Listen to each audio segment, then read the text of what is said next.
Are they going to find me boring? Am I not going to be fun enough? Got to make sure the conversation's flowing. Yeah. You're so much in your head. Your body and your mind will start releasing certain chemicals into your body to just say, gosh, we still need to be careful. Be careful here, yeah. Maybe you don't know that there's so many people around you that are actually feeling the exact same. What actually is burnout? Hi everyone, I'm Amber. Welcome back to the LuxeGen Challenges podcast. Navigating life in your 20s post-uni is hard enough as it is, let alone while dealing with various mental health struggles such as anxiety, something Ella, or on TikTok as Ella Glows, knows all too well. In this episode, we're going to be diving into exactly this. We're going to be chatting to Ella about her experiences with anxiety in relation to making friends, dating, and more. But most importantly, her advice on how to navigate it. Later in the second segment of this episode, I will also be sitting down with an expert to dive deeper. Ella, thank you so much for being here. For those who don't know you, could you tell us a bit about yourself? I am a part-time content creator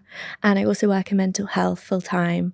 And I just kind of share the highs and lows of like navigating your 20s on my social media channels. What made you start making videos on TikTok? It started as kind of like a recovery journal when I was recovering from anorexia. Over time, it's kind of developed into more like my mental health journey because I've struggled a lot with my mental health. And I just felt like no one was really talking about it. And no one was really saying like, hey, I feel really low. Yeah. And no one would say it, especially people my age. And so I just started like sharing it online and people just seemed to really resonate with it. And I think it was because I was talking about things that maybe people were kind of embarrassed about or shy about. So yeah, that's kind of how my TikTok started. And for the listeners, so when I was actually planning this podcast, when I had the first idea for it, I had a few guests in mind, and Ella was actually one of the first people that I had, you know, even before the podcast started, because I can't remember when I started watching your videos. I think it must have been late 2021, 2022, but it was at the time at uni where I was really struggling with my mental health.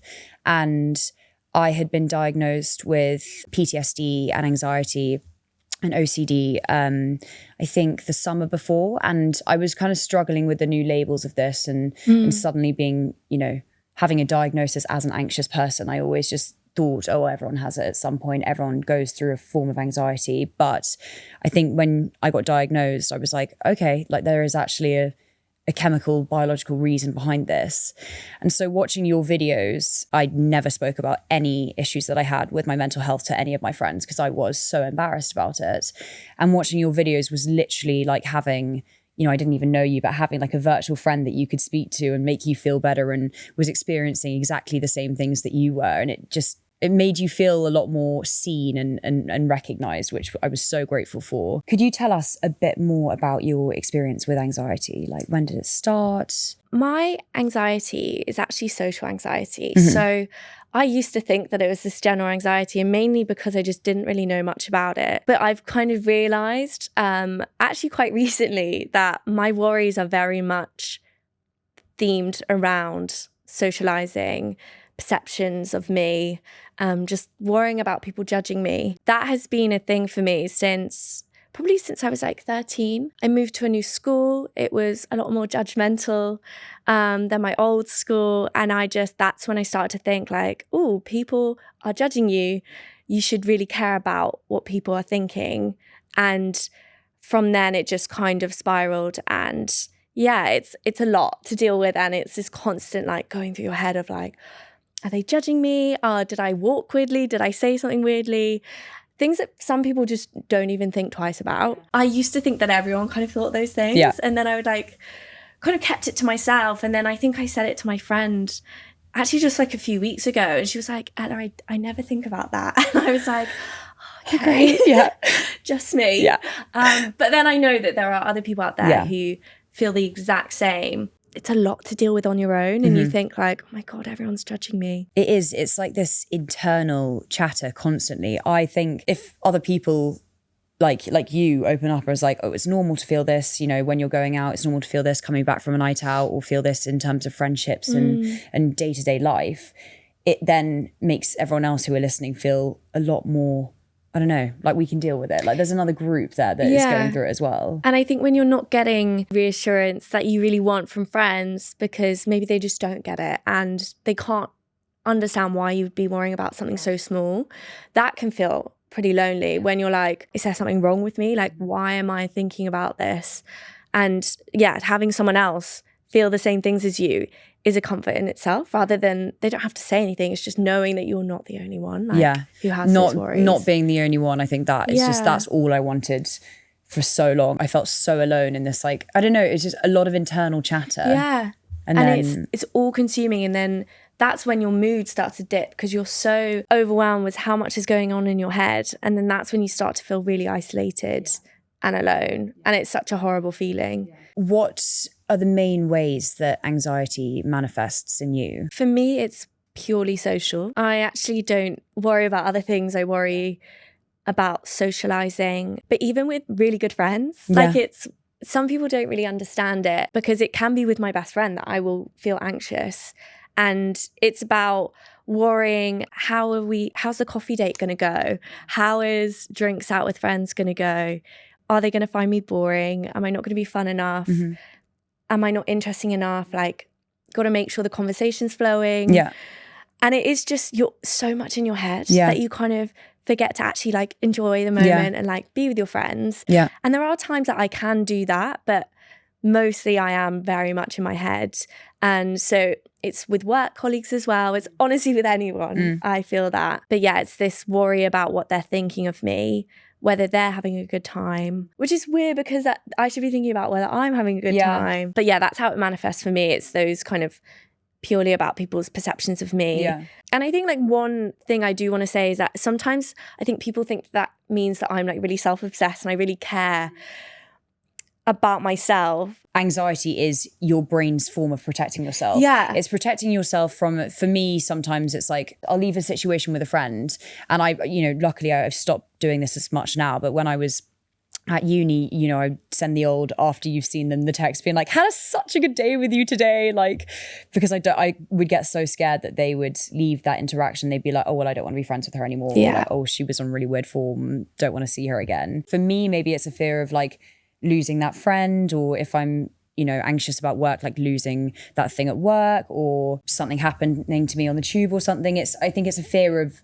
losing something or being in danger that makes me overthink so much. I don't know if it's the same for you. This fear of rejection. And I think everyone wants to be liked, right? I don't think I've met a single person that doesn't feel that. And it's almost like amplified, like you feel this like real sense of, if I don't do a certain thing or if I don't check in that they've enjoyed our coffee date, which is, it's so strange to a lot of people, but I do it all the time. All the time, I'm like, oh, sorry, I wasn't on good form, which is like, my friends are like, what do you mean? But yeah, is this fear of, will they reject me and not want to be my friend? Yeah. And that fear of like being on your own. Yeah. Have you learned any like tools and tips to reduce your symptoms and manage your anxiety?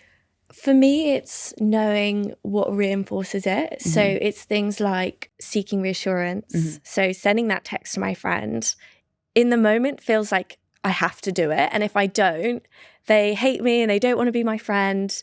But that actually reinforces that cycle. Yeah. And it keeps the anxiety going. So for me, it's trying to not do that as often. I'm not going to sit here and say that I have completely fixed myself and I don't have it, because I do. And it is something I still struggle with. But it's every time that I go to make that text, I go, okay, no, I don't need to send it. Yeah. Like it'll be fine. So it's things like that. Or sometimes letting my friends know that I get anxious about those things so that they're aware and that they know that something, a small, I don't know if you have this, but like a small change in mood, I'll be like, oh, I've done something, they don't like me.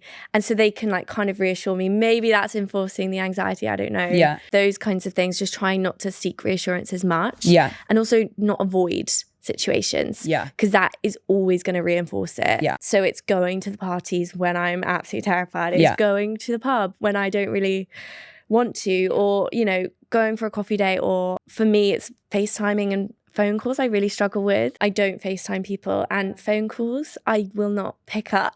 Really? Yeah, it's really bad. Like family, I will. Friends, I will not pick up. And it's just because the thought of that conversation is for some reason it causes me a lot of anxiety. Something I'm trying to work towards being able to pick up the phone from my best friend, which is crazy to some people. But it does stop you from like connecting with people as easily, especially in lockdown. That was the only way to communicate, whereas that was my biggest fear. So it was kind of like, God, so I became very like isolated, and I'd send like voice notes and stuff. There's things you can do to get around it, like texting people instead. But yeah, it does isolate you a bit. And I think a lot of people don't really understand why wouldn't she pick up the phone? And it's hard to explain, I think, sometimes. It's an overwhelming conversation. I think it's also like the fear of the unknown. Like, you don't know what conversation you're about to go into. A lot of my friends have it with texts. Probably like the majority of my friends will be like, oh, I'm so bad on my phone. I'm so bad on my phone. And I just always thought, okay, like that's such an excuse for just not responding to texts.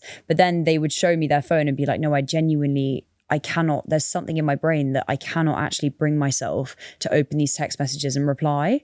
And then they'll just let them build up. I don't know, it's strange because I've definitely had that in the past, but I think from one person, I'm always that person where like, I'll try and respond straight away because then I know if I let them build up, I'll get too overwhelmed to respond to them. Yeah, like putting it off and then the problem gets bigger and then it's like, I can't even, you have like 5-6 messages and then it's like, now it's too much. Exactly. Yeah, and it's the avoidance that just like builds it up, that anxiety. And it's so much easier for me to be like, just do it. Like you just gotta go into that situation. It is really scary, but it's just a way of doing it, like slowly building it up. As we said, this episode is centered around that tricky period post-uni. How did you find the transition period from uni? Like what was your group like at uni? And then how did you transition from leaving them and working now in London? I almost thrived a bit more leaving uni. And I think because uni, it was really just like a big struggle for me.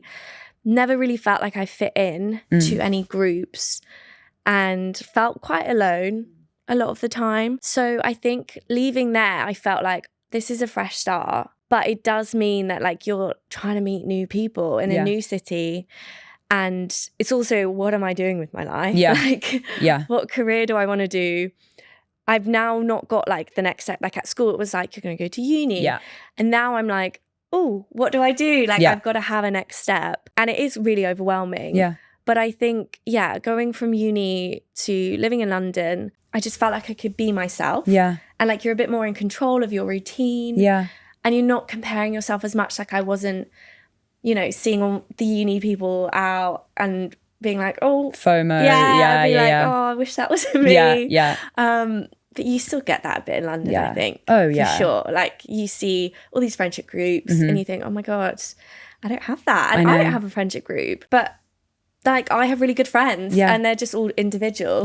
But you do just tend to like compare yourself a lot. Yeah, that's the thing. I think also the loneliness that people can experience at uni is such a thing. There's actually been some research that's been commissioned by the government that says 92% of students felt lonely at least once in the last academic year. 43% of them would say that they wouldn't tell anyone for fear of being judged and for fear that no one would understand them. For me, I personally believe that there is like a loneliness epidemic and it's making the mental health crisis that people and young people in England are experiencing so much worse because so much shame and guilt around loneliness as a topic. I know when I was feeling really alone at that point at uni, I didn't think that I could tell anyone, and I didn't until after I got through it, and only then did I feel comfortable to say, actually I was really struggling. I felt really lonely, even though I was in a house full of people in a really, in a uni that was considered quite a bubble.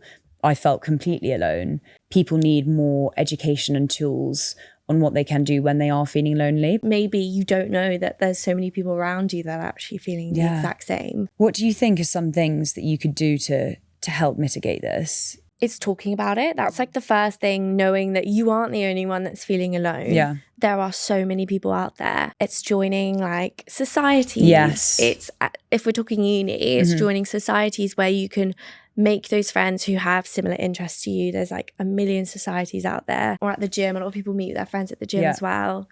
I can't relate. I could never, I literally could Can't never. relate to that, My but gym yeah. anxiety is way too high for that. No, same. I'll go and then I'll be like, right, that's me done for the month. I don't think I can go through that anxiety again. It's so crazy because like on the topics of like working out and stuff, I love exercising purely for my mental health. Like I find that the endorphins I get, great. Like I love it. I don't exercise that much, but when I do, I love it. But both of my siblings go to a gym and they don't have anxiety, or they don't have like a significant amount of anxiety. And they just say like, oh, well, you know, why wouldn't you go to the gym? But it's going in there and like, I don't know, the gym anxiety is such a massive thing. Like I've actually never felt as nervous as I have like going up to the weight section at a gym, or like getting on the treadmill where I'm out of breath and someone else is next to me. Like that is just terrifying to me. It's a lot. You go in there and you just think, oh my God, I'm so out of my depth. I'm so out of my depth. I think also like going back to what you said about uni and like finding, you know, maybe joining societies. I think at uni there's this pressure to meet a lot of people. And I think when you leave uni as well, you obviously are moving into a completely new area. I think there's also pressure to meet a lot of people, and people do that through going out and clubbing. If you're a person who isn't into big nights out, and as you say, you have social anxiety, what advice would you give to someone that, you know, has found themselves on these big nights out and just wants to have fun? If you don't like a big night out, don't go. Like it's so fine. And not everyone does. And I went through a phase of being like, I really don't go out. Like I don't do big nights out. It's just not something I really enjoy. I way prefer like something more intimate, like a more chilled night. I think for anyone who wants to go on those and is feeling anxious, remembering that everyone is thinking way more about themselves than you. No one is analysing your every move. And I think we think everyone's doing that and they're judging your every word and every move you make, but they're really not. Like they're more concerned with themselves, like just as you are. And I am, like, I'm way more concerned with what I'm doing than, and I never think about, oh, this person said this word weirdly, or they stuttered or something. I never think that about other people. So it's more than likely they're not doing the same about you. There's been this massive transition, which a lot of people are talking about, that Gen Z just like aren't really going out anymore. Like they're not really drinking. In a way, I think for people like me who love going out, like, yes, it's sad because I love dancing and listening to music, but it's also great because now I have time for more wholesome activities, which actually benefit me in the long term. You know, what would your advice be for finding your tribe and finding those friendships that you can do like wholesome activities with? I think it's really hard. Like that's the first thing I would say, is it's so hard to meet new people in your 20s. I think everyone feels it, especially because, you know, some people might have really strong friendships from uni or from school. And if you didn't have that, it is like, oh, how do I meet new people? How do I meet new adults? There's so many Facebook groups out there, and they have like social events that I think are great for those kind of things. Yoga classes, exercise classes, always fun. Going to like a painting class somewhere, or a run club. People are really into running.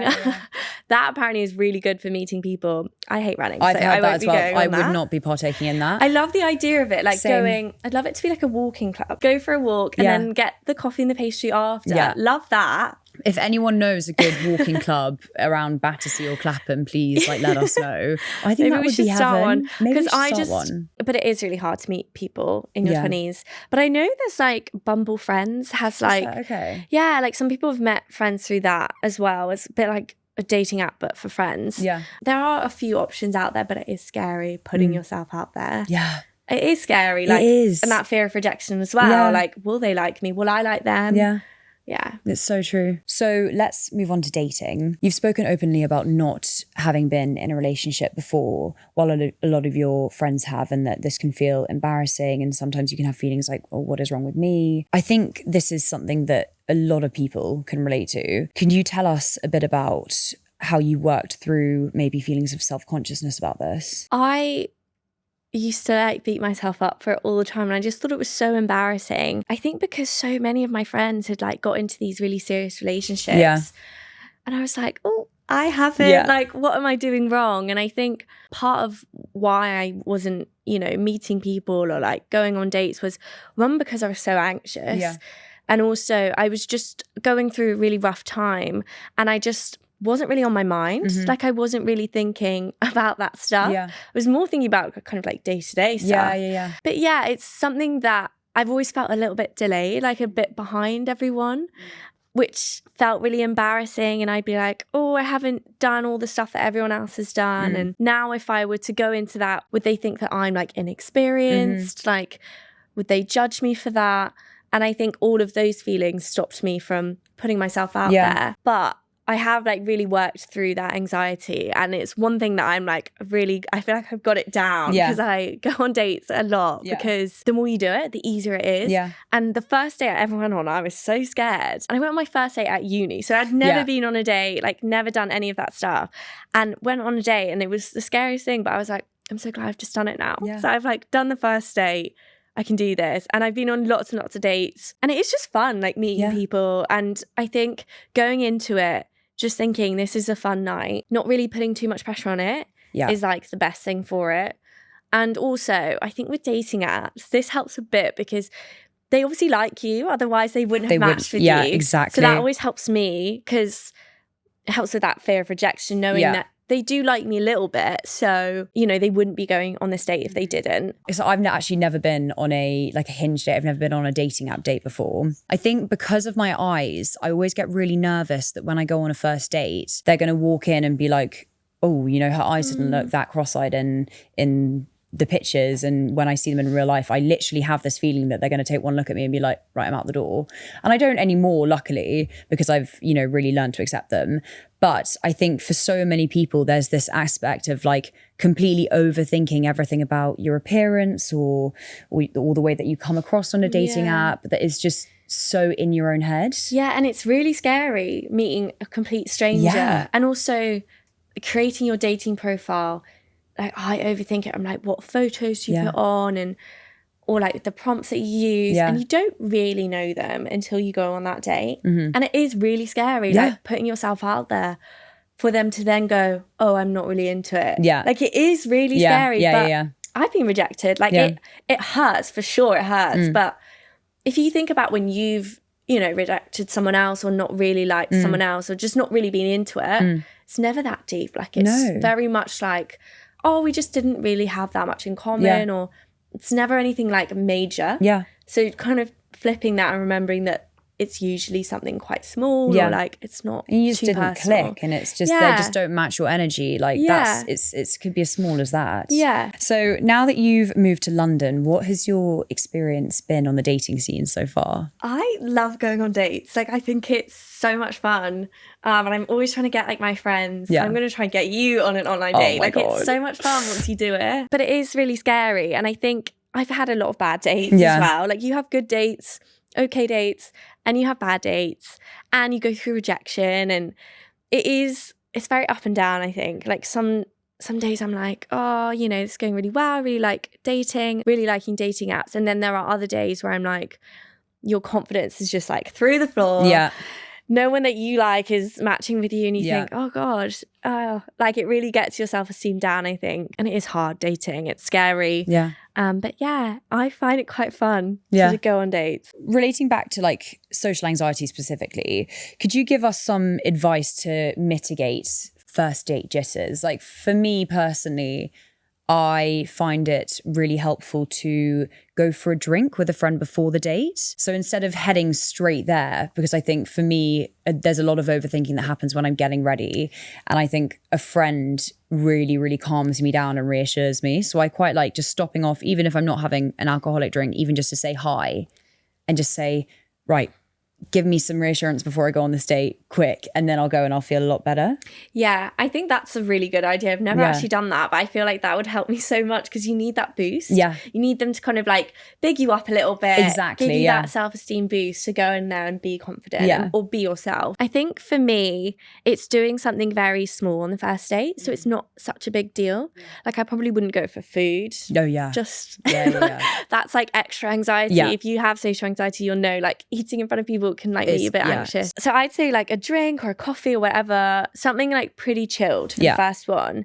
And knowing that like if you're not into it, you can leave. Like you're not stuck there. You don't owe them anything. Like I always have like kind of like an hour time frame where I'll be like, if I'm not really feeling it, probably leave it there. Yeah. Like, and also I think before, just giving yourself a bit of a pep talk and being like, you got this. Yeah. Like building yourself up a little bit and just taking the pressure off and just being like, if it doesn't go well, it's a funny story. Yeah, it's a dinner party story. Like everything for the plot. Yeah, and it's not that big of a deal. No. Like it's fine. Like it's just a fun little evening. Yeah. Think of it as just drinks or just coffee rather than this is a date. Yeah. Has to go well. But I think for anxiety, the more you do it, the easier it gets. So sometimes it is just doing it, which is really hard, but it does really help. Yeah. Now let's delve into starting out in the working world and dealing with overcoming anxieties in the workplace. I think it is really scary going into the workplace, meeting all these new people in a different context. It's not like friends or, meeting friends of friends. It's complete strangers and also work colleagues, and also just not really knowing what you're doing. Like this imposter syndrome of, should I be here? Should I have got this job? Like I've definitely felt that so many times where I'm like, I don't think I should be here. Like, but I think everyone feels it at some point. And I don't think, unless you're like super confident, then you probably haven't. But I think a lot of people do feel that, like, am I qualified enough? Do I have the right skills? And I think remembering that you got the job for a reason. Yes, yeah. Like you went through the interview process, which is hard in itself. Like finding jobs is so difficult. So difficult. And it's that, the rejection and then like finally getting that job. You just need to be you, bring your skills that you already have. Yeah. But it's so much easier, like said than done. And I also think when I first started at Lux, I was, when it comes to my confidence, a completely different person. Like I was so nervous and timid 24/7. And it took me like a good few months. And I knew this going into it because for me, it takes me quite a while to settle into things. And so it took me like a good few months, which the whole time I was just being like, it will come, just let yourself breathe, calm down, everything will be fine. And then as soon as a few months had passed, I felt like a completely different person, not only in my confidence, but also just like how to navigate the corporate lingo or like how to start setting boundaries with work and stuff. Yeah. It's crazy. And corporate lingo with emails, it's like, how do I, like, how do I end this email? Yeah. Like, do I use kind regards? Is it best wishes? Is that too unprofessional? Like, I you don't really know. It's so bizarre. Alongside TikTok, you have a full-time job. Could you tell us a bit about what you do? So I work full-time in mental health, and it's something I'm super passionate about because I obviously share about that on my social media channels, about my personal journey. But being able to help other people is something that I am like so grateful that I get to do. So I work full time in mental health. So amazing. Starting the world of work as Gen Z, the girls the other day were actually talking on the group chat about how Gen Z is constantly criticized for setting boundaries within the workplace and prioritizing, a better work-life balance. It actually came out that Gen Z are the most burnt out generation within the workplace. How do you set boundaries and prioritize your mental health while working? I think for me, it's really important because I work in mental health that like it can be very intense. So I need to make sure that I'm well. And because I've had my own struggles, I'm very conscious of keeping myself well. And I think I've got quite good at, taking care of myself. And I think for me, it's knowing, your work hours. Are your work hours for a reason? Knowing that you cannot get everything done that you need to get done in that day and asking for support. Yes. And I think it depends on your workplace though, because I know it's harder in some workplaces. But for me, I know it's so easy for me to say, hey, I'm really struggling with this. Could I get some extra support? And it's also what you do outside of work, because if you're just going to work and coming home, sleeping and repeating, it's gonna burn you out. And is that the life you want to live? Exactly. There's so much more to life than that. And I think you might be a bit tired, but sometimes it's pushing through to socialize with someone or to just have a movie night. It doesn't have to be anything like massive, and it could be like a yoga class or just something for you can really help with like boosting you up. And I know that sometimes I'll come home from work and be exhausted, but I know seeing a friend will help. Because it gives you a bit of energy as well. Yeah, exactly. I think also a few of my friends have started they do a 5-a-side footy game after work every Tuesday. And they find that really, really helpful. Doing a bit of sport after work can release a lot of that like pent up stress from work. And physical activity does improve your mental health. Like it does boost your mood. It doesn't have to be anything crazy like an ultra marathon or something. Yeah, I think a lot of people think, oh, I've now got to run loads of marathons. Yeah. But it doesn't have to be huge. It can be a walk or tennis or whatever you're into. Yeah. I've got this beautiful dog called BB. She's literally like my life. And I'll take her out just literally, even if I'm shattered, it will just be like around the block. Sometimes it will be in the park, but I will plug in a podcast or listen to, you know, my favorite summer music. And then I'm just completely quiet and in my own thoughts. And and walking just makes me feel so much better. Yeah, me too. Like I love a walk and just chilling out and being like, I've had a rough day, but I'm going to go on a walk. Yeah. And it does just give you that time. Yeah. And like a bit of distraction as well, like listening to, like I always find like a funny podcast. Yeah. It's a bit meta that we're talking about podcasts on a podcast. I know. But a funny podcast, humor for me is such a big boost to my mood. Because I think if you come home and you're a bit down, sometimes you have that kind of urge to sit in that sadness a bit. Yes. And I don't think, for me anyway, that's not helpful. It just makes me feel worse. Yeah. And actually, I need a bit of humor. I need like to remind me that actually I am okay. Yeah. It's a bad day. We all have bad days, but like a bit of humor. I love like a funny podcast. Always makes me laugh. Do you feel like you've ever reached a point of burnout at work? I think, in my old job, I definitely did.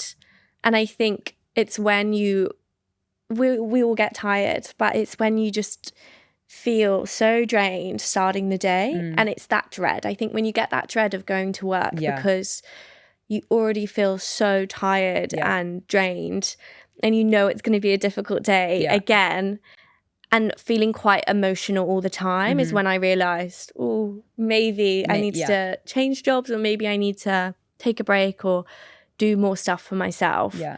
There's this one video that you posted, which was like little rules that you like to follow, which I completely fell in love with. Some of the rules were, you know, don't reply or respond to text when you're angry, or most people don't want advice, they just want someone to listen to them, which that is a rule that I live by as well. Are there any others you would like to share that you think people should follow? To expand on the first one, like when you're angry or upset, I think that's a really important one, because usually in the moment there's so many emotions. Yeah. And I just don't think we can think clearly. Yeah. Like you need that time, and I think sleep on it and then react however you feel you want to react. But usually it'll probably be a bit toned down. Yeah, and I think that's a good thing. I think with decision making, I always think the person whose life it is, they know exactly what they need to do. And I get girls messaging me for advice, and I'm definitely happy to discuss it and like think about, but I always think that they're the expert, like, and whatever they do, it will be the right thing because it will make sense. Yeah. And I don't think there ever is a wrong decision, but I definitely get, stressed about decisions. But I think, one thing I live by is you will always know exactly what you need to do. Yeah. Don't always follow what everyone else is telling you. Yeah. Trust your gut. There's one that I love that you said, which my mum always says to me when I'm upset, when I'll come through the door and like she can see that I'm visibly upset, and I'll start ranting to her. And I think a lot of the times she'll be like, well, why don't you do this? Or why don't you do this? And I'll be like, no, mum, like, she'll be looking for a solution to help me. Yeah. And then eventually, because I would shoot her down for every solution, because I just clearly just wanted to wallow and just be upset. And so now whenever I come in and I'm angry and I'm ranting and I'm upset, she'll just be like, right, do you want a solution, or do you just want someone to listen to you? I'll either be like, I just want someone to listen to me, or I'll be like, no, okay, actually, like, let's sit down and grab some advice. Yeah. Which I think is so helpful. Yeah, and being able to communicate that that's what you need. Yeah. And I think that's the worry sometimes when people open up, is it's instantly met with, do this. I'm like, why aren't you doing this to fix it? Or when actually I'm sure that person has thought of those solutions and it's probably things they are doing or thinking about, but right now they just want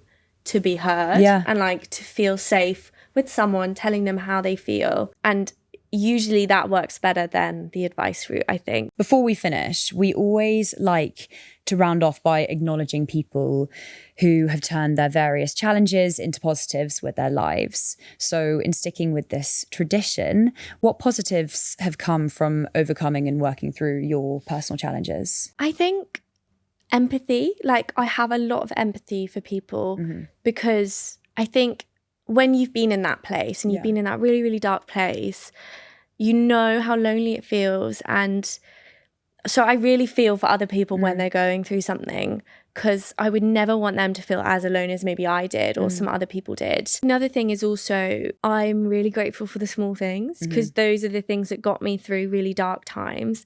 And this sounds really cheesy, and I know a lot of people think it's cringy, but for me, it's blue skies. Yeah. So finding a patch of blue sky every day used to be a big thing for me when I was really, really struggling, because nothing like gave me joy anymore. Like, nothing made me happy.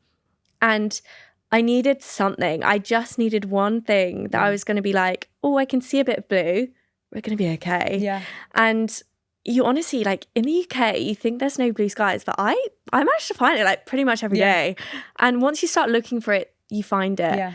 And I think sometimes when you're in a negative headspace, you are just like biased to seeing all the negatives. Yeah, 100%. And you do have to almost kind of force yourself to like look a bit more for the positives. Yeah. And hold on to those really small things that just give you a bit of joy. So yeah, I think for that, I'm like really grateful for really small things. Like when the sun's shining, I'm like the happiest. Yeah, same. Oh. Yeah, like just really small things, and knowing that those are the things that matter. Yeah. And those are the things that ultimately will get you through really rough times. Yeah, that's so good.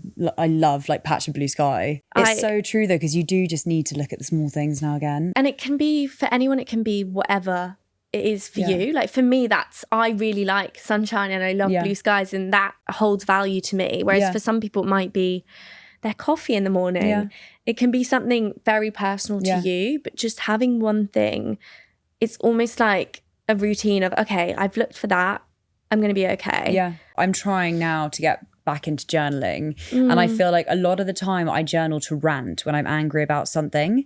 But recently I'll list all the good things that happened that day, or the things that made me happy that day. And it makes me feel a lot better when I close the journal. It makes me feel like, okay, like there have actually been good things that happened in that day, even though I've been clouded. My judgment's been clouded because of this thing that made me angry. Yeah, like being able to shift your perspective. Exactly. It's really hard when you're angry to do that, or when you're feeling a really strong emotion, but it's healthy to be able to shift it, regulate yourself. Yeah. And, you know, research shows that when you increase your gratitude, it does increase your happiness levels. So it's definitely something that's helpful. And for some people, it might be writing it down, 3 things they're grateful for. Whereas for me, I was probably doing it in a different way of thinking about the sky or whatever. But yeah, whatever works for you to kind of shift your mood a little bit. Yeah. Finally, is there anything that you're working on or that you have coming up that you're excited about that you can share with us? I actually have a Facebook group called In It Together. And I started it mainly because I felt like it was so hard for people to meet friends, but also from an anxiety perspective. I think there's groups out there, but they're quite intimidating and everyone's really cool. And then it's like, oh, I don't really want to go to those. Yeah.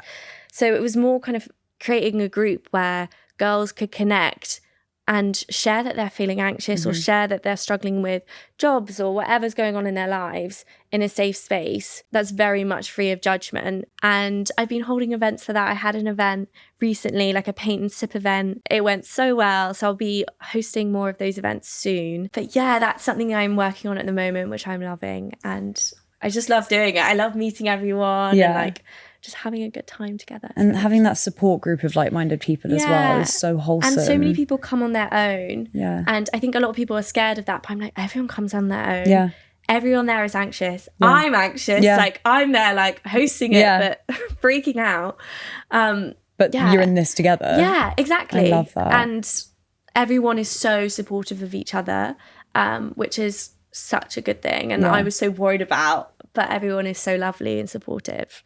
Oh my God, amazing. Well, thank you so much, Ella. You are incredible. Oh, thanks for having me. Check the notes in our bio for Ella's handle. Next up, stay tuned as I'm going to be picking Dr. Anik's brain about the tools and techniques to help manage and prevent anxiety, stress, and burnout. I'm now joined by Dr. Anik Klopon, a psychologist who specializes in anxiety, depression, stress, and burnout. We're going to be looking at some of the questions you guys sent in and chatting about the ways that we can prevent and manage anxiety, stress, and burnout. I thought it would be good to start kind of at the beginning with going into understanding what anxiety and stress is. So could you explain the difference between everyday stress and clinical anxiety? Yeah, it's a really good question because I think day to day, everyone experiences stresses.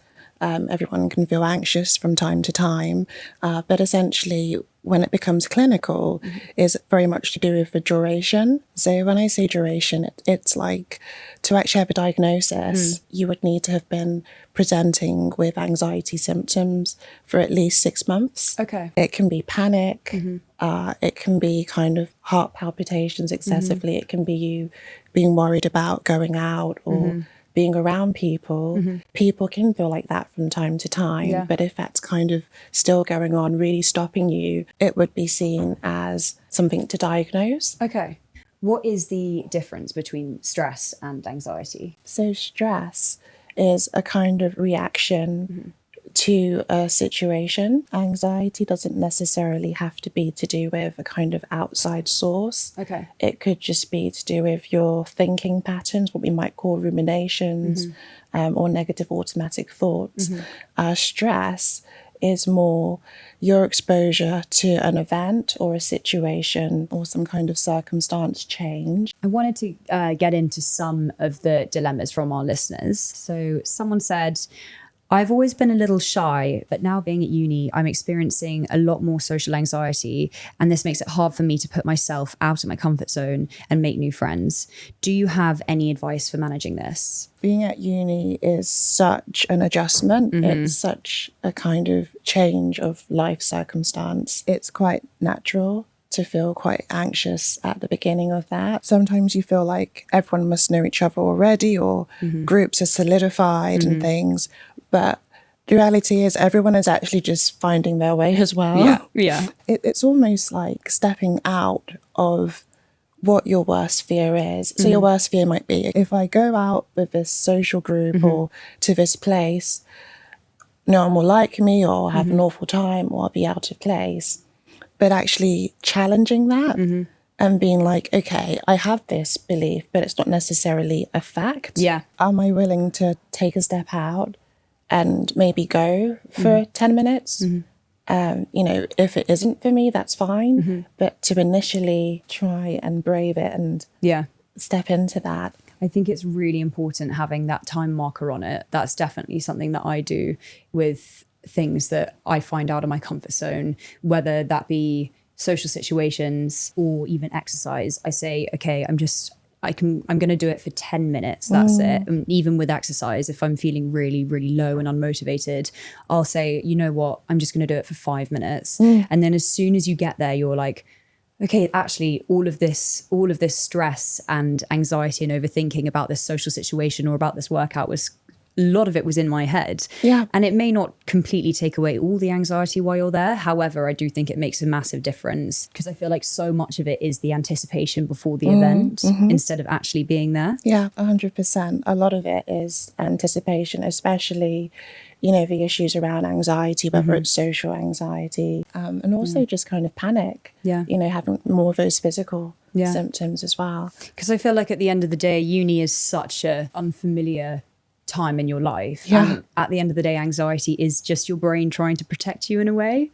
And I feel like whilst you've got to, appreciate your brain for doing that and, thank you for trying to protect me. However, this is a new natural path for me and I have to kind of live it out as well as I can. And I don't want to let these overthinking thoughts kind of hold me back from making new friends and from from going out and having a great uni experience. Another listener said, I've struggled with anxiety attacks over the past couple of years. However, recently they are quite bad, and I think it might be due to being away from home. I've never really addressed them properly or understood what triggers them, but I feel more of a need for a coping mechanism now. What would you recommend? You know, this person was talking about panic attacks, right? So, you know, those can be really, really hard. And I would be interested about how many they have and, you know, how often it is weekly. And essentially, it depending on the person, the breathing techniques can be really, really useful. Balloon breathing. Okay. Essentially, you're just kind of visualizing like a blue balloon in the middle of your stomach, and you're just imagining expanding and deflating that as you breathe in and breathe out. Okay. And you don't necessarily need any kind of technique or skill to it. You can just breathe normally.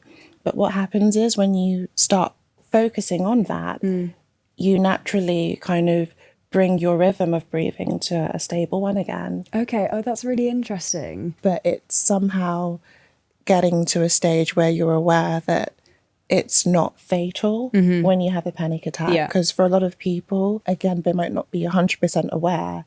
Part of the panic is, this might kill me. Yeah. You know, I'm having a heart attack. That's like, genuinely me. I've only had 2 panic attacks in my life, but both times I've literally been like on the verge of calling the ambulance because I'll feel like, oh my gosh, I'm actually having a heart. And it's all the symptoms that come from that, like the tingly arms or like the tightness of chest and your heart beating really fast.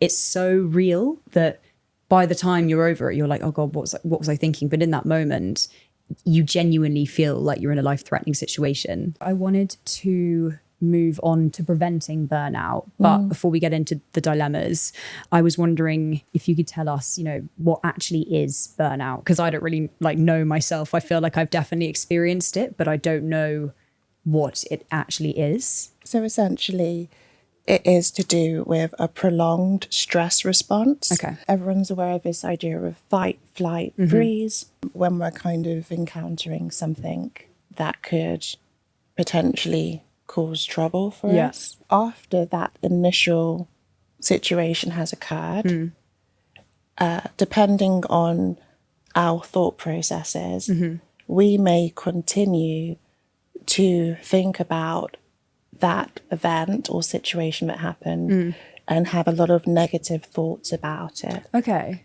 Everyone's familiar with adrenaline. Yeah. There's another kind of neurotransmitter called cortisol. Yeah. And that one is for maybe if you're doing long distance running. So if we think fight or flight is like the 100-meter sprint. Yeah.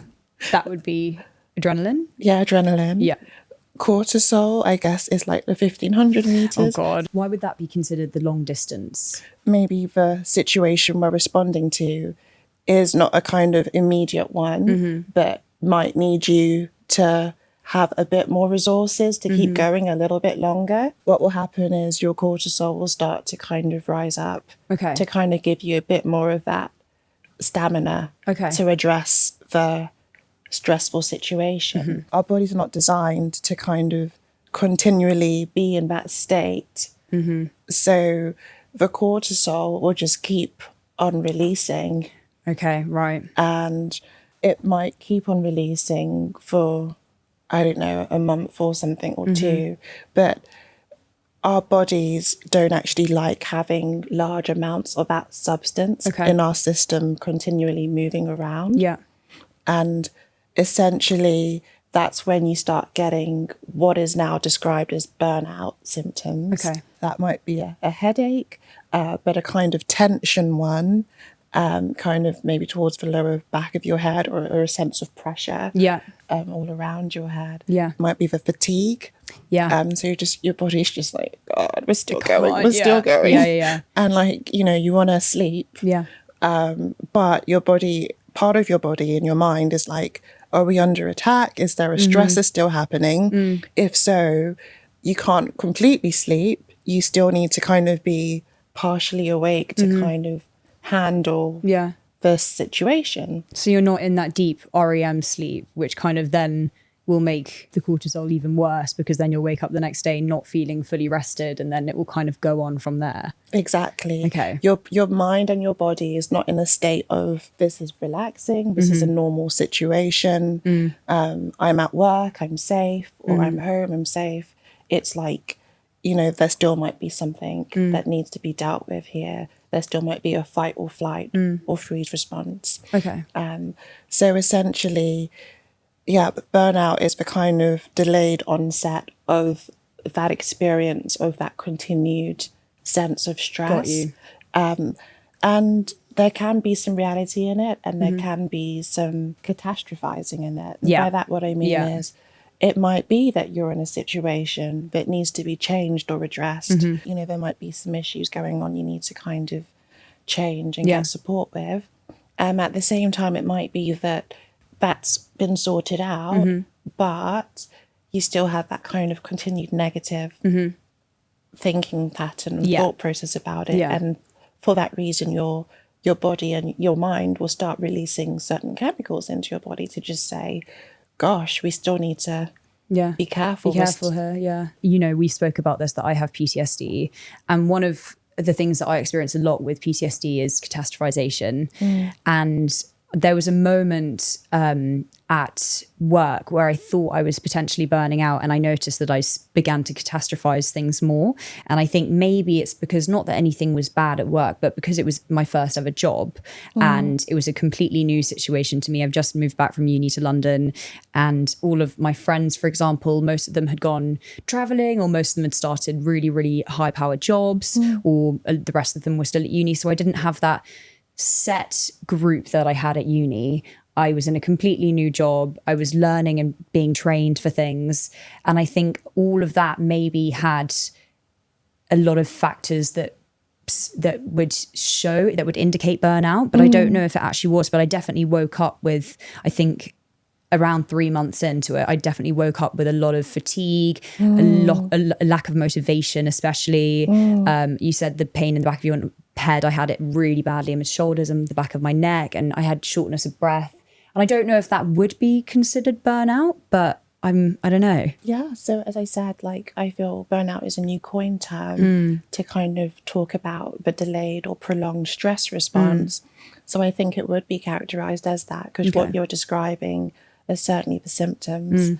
And, you talked about some of the thought processes that you think it was around, being in a new situation and trying to manage that. And maybe you were, overly worried about that. And, your body was kind of working on a certain level to try and, mitigate that for quite a period of time. Yeah. One of our listeners has said, I'm awful at switching off when I get home from work. I feel like I should always be available and online. And I worry when I switch off that I might miss something. Also, I feel I'm trying to prove myself in my first grad job. What's your advice for setting boundaries in the workplace? It's finding a way to notice what is too much for you and what is your optimum.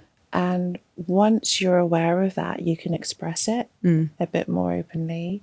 So, for example, you might be feeling burnout or stress. If you're not able to maybe articulate what would support that, it might be that will continue and you don't necessarily get the right changes that would work for you. So with this person, it might be that a reduction in work hours might be suitable, or it might be changing the hours, maybe coming in earlier or leaving later, maybe some time where they do engage in some professional support if they request it. But definitely it's about having a kind of conversation with the kind of human resources aspect 100%, if that's available to you, to just kind of have an honest conversation about what works for you. Being honest, life happens. We're not robots. You might be going through a difficult time for various different reasons.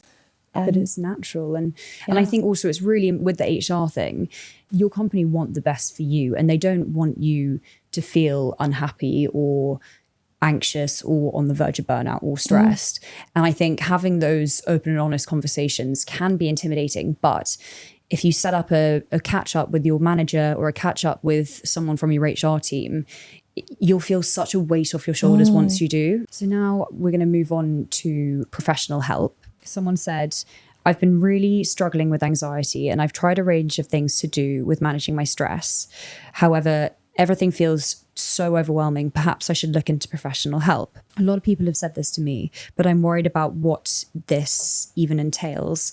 How do I decide if this is right for me? Essentially, it's about knowing what you need on a kind of clinical scale. If you feel like this has been going on for a while, we did touch on this idea of 6 months. That would be seen as something where you could maybe talk to your GP about it and, see if they can recommend some additional support. There'll be people experiencing these things and not necessarily having had this go on for 6 months. Yeah. There'll be people who are just adjusting to situations. So your day-to-day functioning is fine. You're still holding your job down and doing stuff, but this is really getting to you and it's been going on for a while. It still is professional help, but, nowadays there is no stigma, kind of seeking support through counselling, through mental health apps, through loads of other avenues, really. We talked about Headspace. Yeah. I absolutely love Mind as a charity as well in terms of the advice and helplines they do. So just not being afraid to do that, to make contact. So different people would want to do that in a different way, whether it was via their GP or via Googling and having a look at some information through, I would say, trusted sources. Yeah. So, I see that Mind is a trusted source. Okay. And, that's what it would entail. I've seen a lot on my social media of BetterHelp. Have you heard of BetterHelp? Yeah. And then also my colleague referred herself through the NHS for therapy, which I think I didn't know about. I didn't know that you could do that. You can self-refer. It would be you going to your GP, identifying your symptoms and letting them know that you were interested in having some therapy. I think that's really beneficial. And what should someone look for in a therapist or a psychologist if they decide to seek professional help? Just someone they can get on with, really, because everyone is different and there's such an amazing variety of therapists available. Now with, remote working, some people's preferences can be remote therapy as well. Yeah. So you can even look at someone that's not even in this country. Yeah, it's true. But I would just say it's really about someone you feel you can open up with, not being afraid to speak up as well if you don't feel it's working for you or if you feel you want things done in a specific way. Yeah, it is okay. I've broken up with a therapist before. It happens. I love the way you said it. Yeah, I've broken up with a therapist, and sometimes it can be a bit awkward. But if they aren't the right person for you, it's nothing to do with you. It's nothing to do with them. They're just not the right fit, and that's completely okay as well. So true. Yeah. I think that's really important. In terms of resources, could you recommend any books, apps, groups, or any other resources for managing stress and anxiety?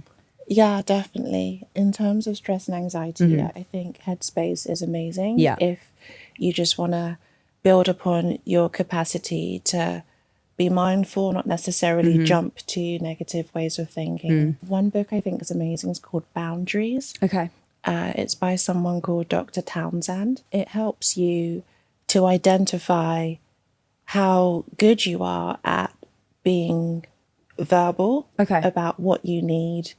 Really? Okay, interesting. Yeah, in your environment to change or what works for you. I also think there's one called The Art of Stopping Time, which I found really, really beneficial because it just helped, I think, in the busyness of everything. This book basically gives you a small task to complete, and it could be something as small as 5 minutes just to go through some of your emails and delete that, because I'm one of those people, my inbox is so big. So just to take 5 minutes and go through that. Another one is take 5 minutes and be in nature and stuff. And it's small tasks that you can do in one day that aren't overwhelming, but that will help you slow down and stop time a bit. Fantastic. I feel like I've learned so much about my own stress and anxiety and burnout. You're available if people wanted to speak to you or book a consultation with you. Where could the listeners find you? They could Google Top Doctors And if they just typed in my name, they'll get a list of practitioners they can choose from. Amazing. Feed myself. Awesome. Well, thank you so much for coming on. If you guys liked this episode, make sure to subscribe to our YouTube channel or like and follow wherever you're listening to this podcast. And we will see you next time. Bye.